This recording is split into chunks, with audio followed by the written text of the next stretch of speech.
বাংলাদেশের বেশিরভাগ মানুষ দিনটাকে আংশিকভাবে গ্রহণ করে, কেউ ব্যক্তি জীবনে গ্রহণ করে কিন্তু অর্থনীতির মধ্যে গ্রহণ করতে চায় না, কেউ অর্থনীতির মধ্যে গ্রহণ করে রাজনীতির মধ্যে গ্রহণ করতে চায় না, কেউ দেখা যায় নামাজ রোজা হজ জাকাত সবই করে, আবার সুদও খায়, মদও খায়, ঘুষও খায়, দুর্নীতিও করে, আবার মানুষকে ক্রস ফায়ারও দেয়, গুমও করে, তাই না? বাংলাদেশের মানুষের সমস্যাটা অন্য। এখানে কিন্তু ন্যারেটিভটা অন্য একটা বিষয়। এখানে কিন্তু বিষয়টা এমন না যে একবার লা ইলাহা ইল্লাল্লাহ মুহাম্মাদুর রাসূলুল্লাহ পড়েছে মানে সে একদম আবু বকর হয়ে গেছে, নাউজুবিল্লাহ।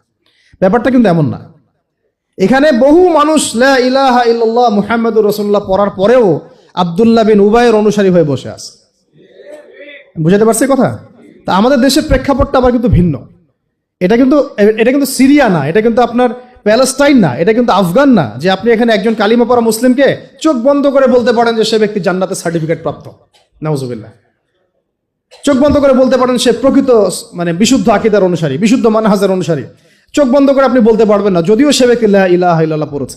বাংলাদেশের সমস্যাটা ডিফারেন্ট, কারণ এখানে দর্শনগত আদর্শগত কিছু প্রবলেম আছে। তার মধ্যে একটা প্রবলেম হচ্ছে সেকুলারিজম। বহু মুসলমান কালিমা পড়েও সেকুলার হয়ে বসে আছে।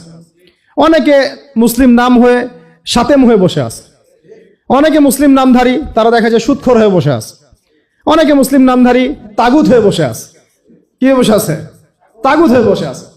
বহু মুসলিম নামধারী কখন যে মুরতাদ হয়ে গেছে নিজেই জানে না, কখন যে মুরতাদ হয়ে গেছে সে নিজেই জানে না।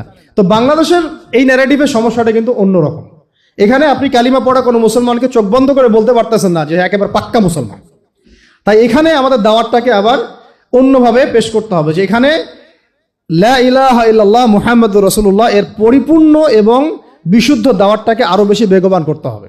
এরপরে সমাজ আলাদা হয়ে যাবে কাফেরদের শিবিরে, মুনাফিকদের শিবিরে, মুসলিমদের শিবিরে। তখন আপনি যে তাওহীদপন্থী খাঁটি মানুষদেরকে পাবেন, এরাই ইনশাআল্লাহ সেই ব্যক্তি যাদের দ্বারা আল্লাহ পাক আল্লাহর জমিনে দিন কায়েম করাবেন ইনশাআল্লাহ। বুঝতে পারছি কথা কি? এখানে কিন্তু একটু ডিফারেন্ট একটা ইস্যু আছে, এটা অনেকে আমরা বুঝি না। আমরা মনে করি যে ওই ভাই তো নামাজ পড়ে, সমস্যা কোথায়?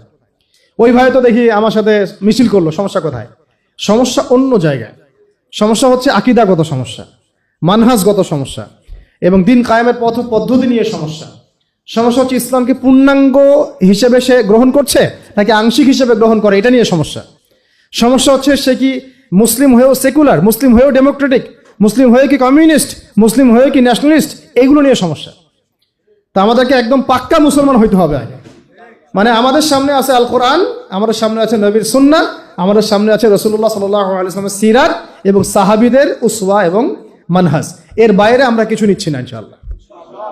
এর সাথে যা মিলবে তা নিব, যা মিলবে না তা নিব না, খালাস।